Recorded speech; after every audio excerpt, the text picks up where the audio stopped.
Welcome to the Betrayal Trauma Recovery Bookshelf, a space for women healing from betrayal to reconnect with their mind, body, and soul, one page at a time. I'm Rachel Strong-Smith, a betrayal trauma coach who's walked this path myself. In each episode, we'll explore books that speak to the heart of recovery, books that validate your experience, offer insight, and remind you that you're not alone. This isn't about fixing yourself. It's about coming home to yourself. So, whether you're in the thick of survival or finding your way back to solid ground, pull up a chair. You're in the right place.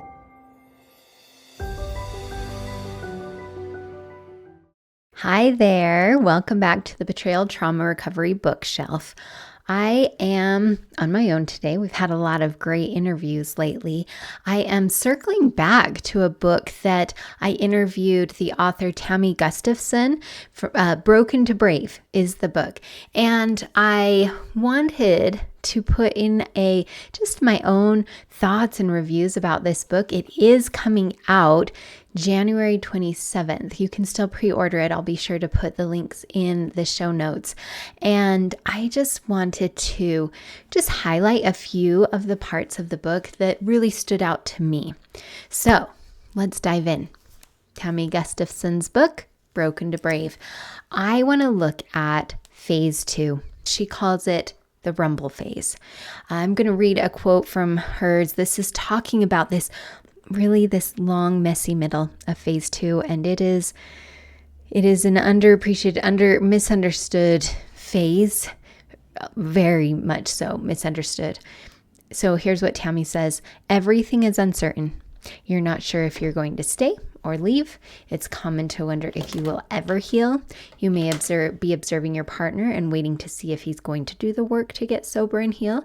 Emotions are still all over the place, and grief is still sharp. So I also let's put this in here. Tammy says what you need to hear but may not believe yet is it will not always be this intense. You can make it. Hold on and keep going. That is an important part here in phase 2. When we get into phase 2, it is, I'm going to say it, critical to have a support person who understands betrayal trauma. It is critical. When I entered into this phase, I was so glad that I had support people who fully understood the aspects of betrayal trauma and could really reassure me that, yeah, this is what it looks like. And that is how I could keep going. When it's very counterintuitive, this space, because in phase 1, as you face some stabilization and safety and finding okay, I understand what this is. Your nervous system is starting to calm down a bit and you're like, okay, it's starting to settle in and you think, okay, this is it, right?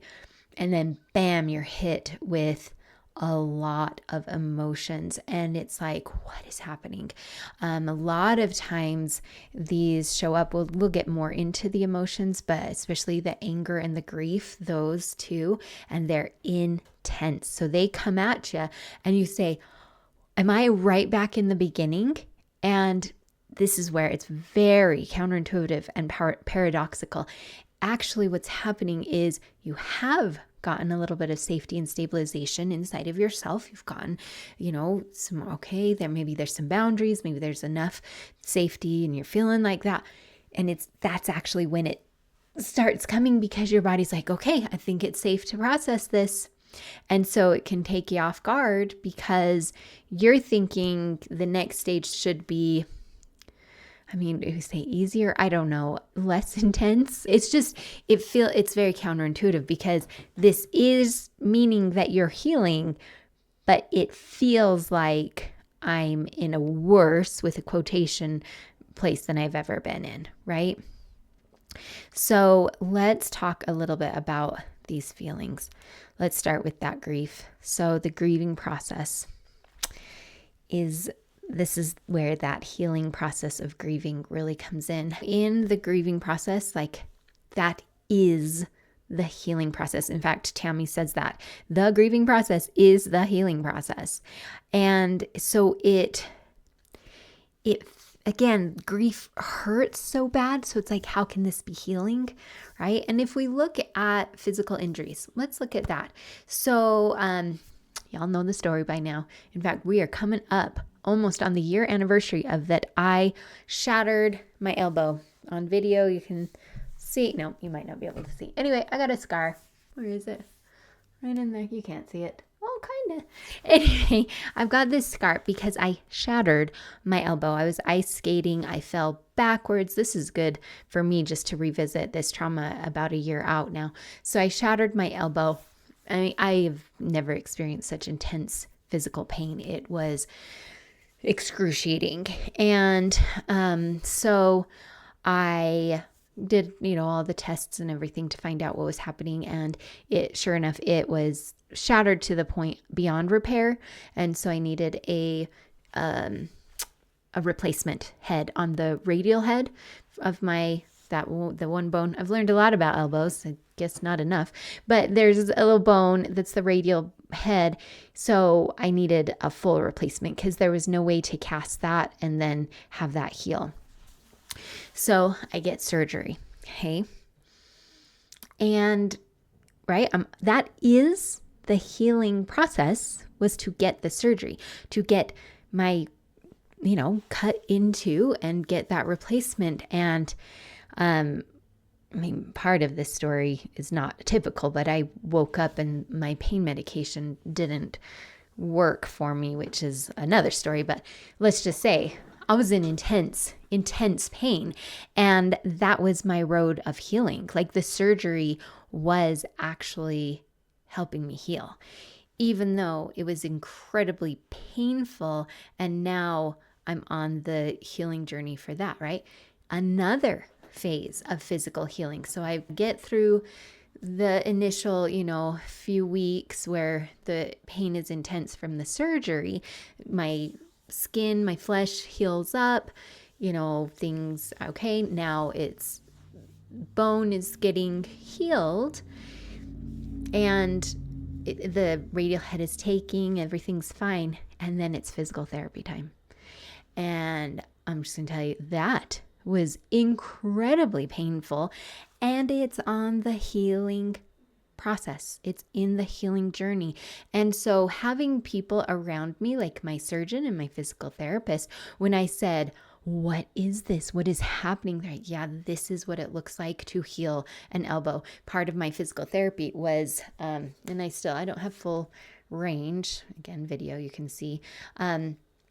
But this is where I was before. I was 90 degrees, and that was as far as I could go. And then that was my range of motion. So physical therapy was pushing on this and pulling on this, and it hurt so bad, and everything was bracing inside my elbows. And I will tell you, to this day, today, like doing this, I reach a pain. Doing this, I reach pain. And so I'm still not fully there. I do exercises and stuff. But all that to say, to illustrate, the healing process is painful. And that is kind of a crappy thing. Like, we kind of talk about healing as this like, healing hurts. And in emotional healing, you've heard this, I'm sure, feel to heal. Like, it hurts to feel. There are reasons that we have braced and not allowed some of these emotional experiences because they would be too much for us right then. And so here we are coming into phase 2. We've got a little bit of safety and stabilization. So the body says, okay, I think it's safe enough to feel some of these. So it starts allowing some of that release. The body doesn't forget. And we kind of hope that it'll forget if we bury it. But the trauma that you have endured with the experience of betrayal is intense. It is too much, too fast, too soon, too intense to actually be able to process in the moment. And it's supposed to be that way because we have a lot of great, amazing mechanisms built in to make sure that we don't, it's a triage for our bodies, for our emotions, right? So we have these mechanisms that help keep it over here. So when it's safe, we can bring it out. So that's what's happening in this phase too. And even if, I'm just going to put this there, even if you intellectually understand this and this makes sense, when you get to the shock of the phase 2, it is shocking. There's also no way to prevent that. There's no way to prepare you for what this feels like. So this is just an overview. Maybe you're in it, maybe you have experienced it, maybe you haven't yet. It's just a little seed to know, but it doesn't change your trajectory or experience by, quote, knowing more. It does help when you get in it to know, okay, what is happening? Okay, I'm going to get that support. I'm hearing this is normal, and I'm going to trust that. There's a level of trust and really stepping into that unknown. And this is where higher power is really helpful to anchor to, right? So that to say, let's dive in just a little bit here. Okay, so grief.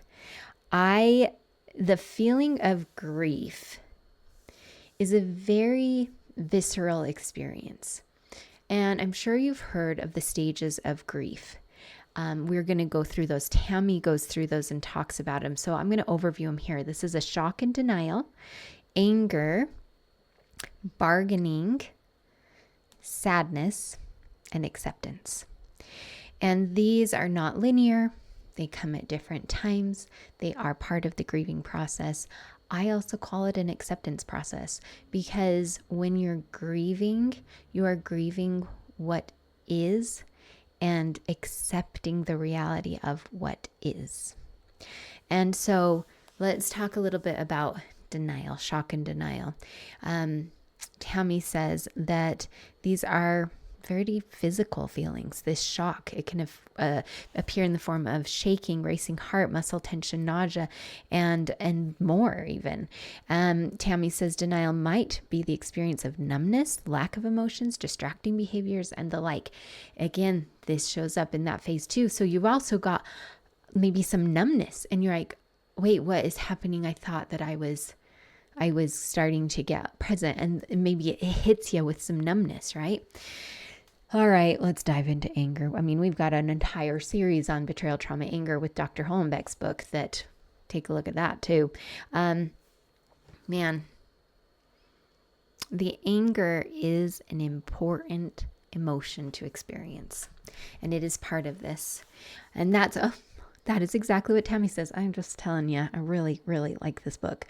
Tammy says it's vitally important for healing. It's not only okay to be angry, but you will not heal without it.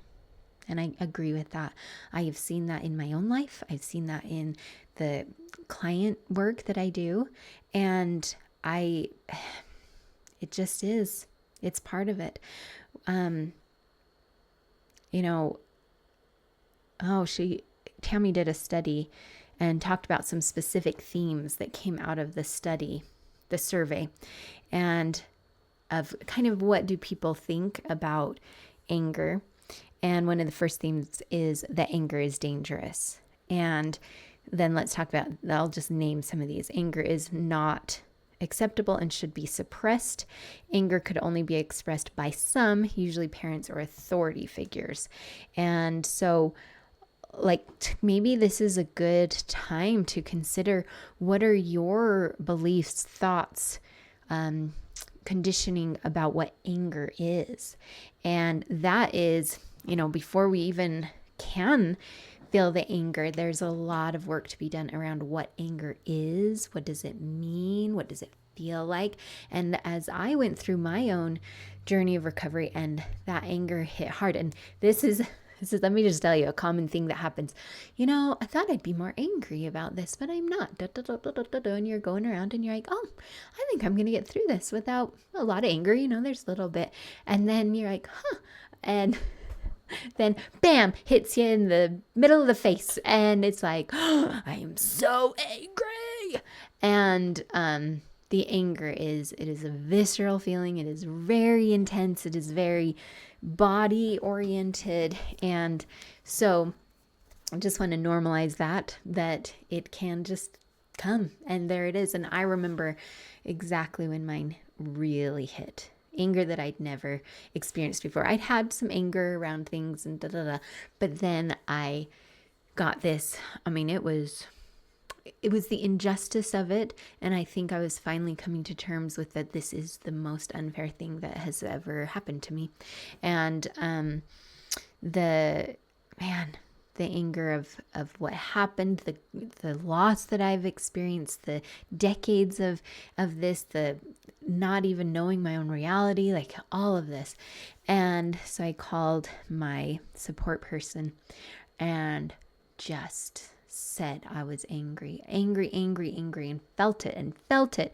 And I did more processing in other places. I did some, art with that, like getting it out, screaming, taking some time to really do some primal screaming, writing, a lot of writing.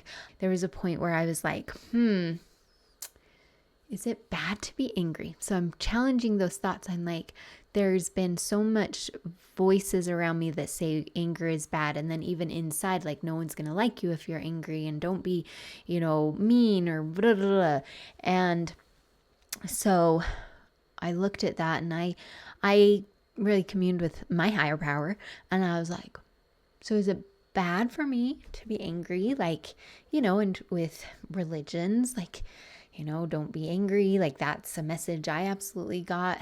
And, so I'm praying to God, and I'm like, should I not be angry? And this is for me. This was my distinct answer, and I'm sharing this as this was for my answer, okay? This is not about I found your answer. This is about I found my answer with my God. And I heard distinctly, like, absolutely not. No, you're meant to be angry as a human. That is part of your angry experience, or your human experience is to feel anger. And look at where you are talking to me. That's what it's about. You're just talking to me, telling me that you feel angry. That is my connection to God. Like, that's building the relationship with God, is to say, hey, I am feeling this. Also, I know the relationship with my God and me. I know that I can be like, I am so mad right now, I don't want to talk to you. And he's like, cool, I get it.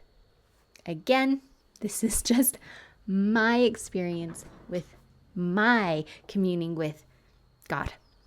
And I know that, like, I've been angry at God, and I have been like, this is unfair. I'm so mad at you. How did you let this happen? Right? And God's been like, for me, with me, like, yeah, I hear that. And he sat with me. So that has been my own personal spiritual experience. And that came from really being curious and looking at, what am I feeling? What am I experiencing? What is this anger? What are the beliefs that I have? That's the curiosity. And to go into this again with support is so critical, because there's so many voices out there. Oh, and then there's so many voices inside, and sometimes it gets very, very loud. Okay, we'll leave anger. Especially because I know I have a whole thing on anger. But you know what? We'll never stop talking about anger. No, I'm never going to stop talking about anger, because it is so critical and it is so important. And there is, space in the betrayal trauma experience of healing. There is a huge space for anger. Read the book on this part, because it goes into more nuance and more details, and like that. I find myself sometimes wanting to like say it all, but we can't cover everything. That's why it's, take what resonates, keep learning, keep looking, keep exploring. So we're here together. All right. Bargaining. Tammy says it often sounds like conversations you have with yourself in which you attempt to minimize your partner's actions or the pain that he caused. So here's an example she gives. Well, at least his affair was with his coworker and not a prostitute, or at least it was just porn. That was with quotation marks. At least he's a good dad. It's a way of softening the blow. Whew, I know that one so much. At least. I mean, I even went so far as, at least he didn't hit me. I think about that with a lot of self-compassion for myself. That tells me that things were not good. And They weren't. And now that I have some space and safety and my own self, and I can see and look back retrospectively, and I can see it doesn't matter if he didn't hit me. There was abuse. That was abusive behavior. So, and I know that for me because I know what I experienced. And all those voices of bargaining and minimization, they can get really loud and intense. And part of that is to protect you from feeling what happened, because what happened was so unacceptable. So there's bargaining. Another one is sadness. And that, that's where we really look at kind of what people associate with grief. But grief is a process. And part of grief is a sadness. But grief actually encompasses all of those: the shock, denial, the bargaining, the anger, and the sadness. And so this is a deep, crushing pain. I mean, this is a sadness that here. This is Tammy saying it's lying on the fetal position on the bathroom floor sadness. Oh, I'm going to tell you, that just kind of brought up for me memories. It is so deeply devastating, the sadness. And I absolutely, when I read that, actually, I'm like, yeah, that was, I would lay in the shower and just sob. Heart-wrenching sobs. And especially in this stage, that's what was so crazy. It was when I was in the space of recovery and having the support and really moving forward in my healing that this sadness hit so hard. And the fears and the grief, all with that, all of the loss that I was facing, the potential loss I was facing, the loss that I had experienced, all there. And it is, I love how she says, a deep soul-crushing pain. There it is.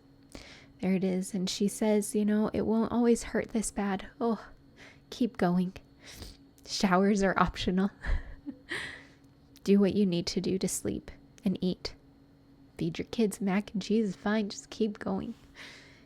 Again, like we talked about in our interview, treat yourself like you are in the ICU, because you are in fact, I think we should come up with another term about this. Like, so we've got intensive care unit. I wonder, maybe it's ECU, emotional care unit, because these emotions, they are equivalent to being hit by a truck and dragged. That is not an over exaggeration or being too dramatic. That is true. That is what it feels like. And again, a little plug again for finding real support that understands betrayal trauma, especially as you get into this phase 2 place, because it is, if people do not understand that this is part of the healing, they look and and you've probably experienced this, they say, but he's not doing it anymore. Why aren't you over this? And that is the equivalent of saying, well, you're not being dragged by the truck still. Why are you in the hospital? No one would say that to a person who just got hit by a truck. Like, yeah, it stopped. That's great. I'm so glad that it stopped, because I would be dead if it didn't. So glad it stopped. But that doesn't mean the healing process is over. Nobody has been healed from a car wreck by it not still happening. Like, we understand that in a physical sense, that it's going to take years, actually, and depending on the severity. I mean, I shattered my elbow. I am in 4 days, a year out from it actually happening. And I would say I'm functional. It's healed in some areas and not healed in others. And sometimes I don't even know what's going to be permanent and what still needs work on healing. Like, I still don't know. And again, that's why I have support people. I still have a physical therapist that I talk to. There it is. Well, my dear friends, we are at the end, and I have loved talking about this phase. In fact, I will just put a little plug here. I find that for me, the place that I really can offer a lot of support is in this phase 2 and 3 area. And absolutely the phase 1. But what I find is that I can see what it is, and I can offer that space in my coaching to come and be in this phase. This one that is, it's going through the looking glass. It's paradoxical, it's counterintuitive, it's what is happening to me. And I can offer that place, say, yeah, this is happening. This is what it looks like. And this is what it is supposed to look like. And I know it's painful, and I know that it's confusing, and all of that around it. And honestly, for in that phase 1, and I'm talking about the APSATS phases as well. And I think Tammy kind of refers in that space as well, that it correlates. But that phase 1 coming into phase 2 is kind of all the rules change. It's like really weird. In phase 1, you're really looking at like information and like finding out what is all of this and getting the lay of the land. And then phase 2 is you're learning a whole new place, and it's natural. How about that? It's natural. You don't have to force it. You don't have to like make yourself get to phase 2 or anything like. And again, it's not linear. You're like kind of in and out, and so we just do our best with our with language. But you don't have to force anything. It's happening when it's happening, because your body knows when it's time to start processing this grief and this anger, because it knows intuitively when it's time. So when you feel those stirrings, yeah, listen to that. And really honor that it is confusing, which I led right into it. This last little bit I wanted to say, Tammy says, learning to honor your emotions is an important part of the healing process. Lean in and allow yourself to feel the grief and all the emotions that go with it. The healing process can take a season or a lifetime. It's just a matter of how much you lean in and when you choose to deal with it. And I would also add on that, there is no real timeline. It's okay for however long it is. I would say I'm not like done, which was also very shocking to me. I was hoping to find a done place, and I still will never tell anyone who's looking for the done place that, no, just give up on the, no, tell me if you find the done place, like, let me know. I am feeling better to not have a done place. So I'm just still going, again, it shifts, it changes. I'm with it. I'm with the process instead of forcing it or fighting it. There is a more allowance for it. That has been over time and practice and, all of the support and really the catalyst is the betrayal trauma that I experienced. And I think Tammy and I talked about it, like, wouldn't wish that on anyone. And I also am, it's part of my story, and I'm grateful for the part of my story. So we're at the end. I am so glad you've been here with me today. And as always, take what resonates, leave the rest. Bye-bye. Thanks for joining me today on the Betrayal Trauma Recovery Bookshelf. If something from this episode spoke to you, share it with a friend or come connect with me online. You can find me on Instagram and Facebook at Rachel Strong Smith.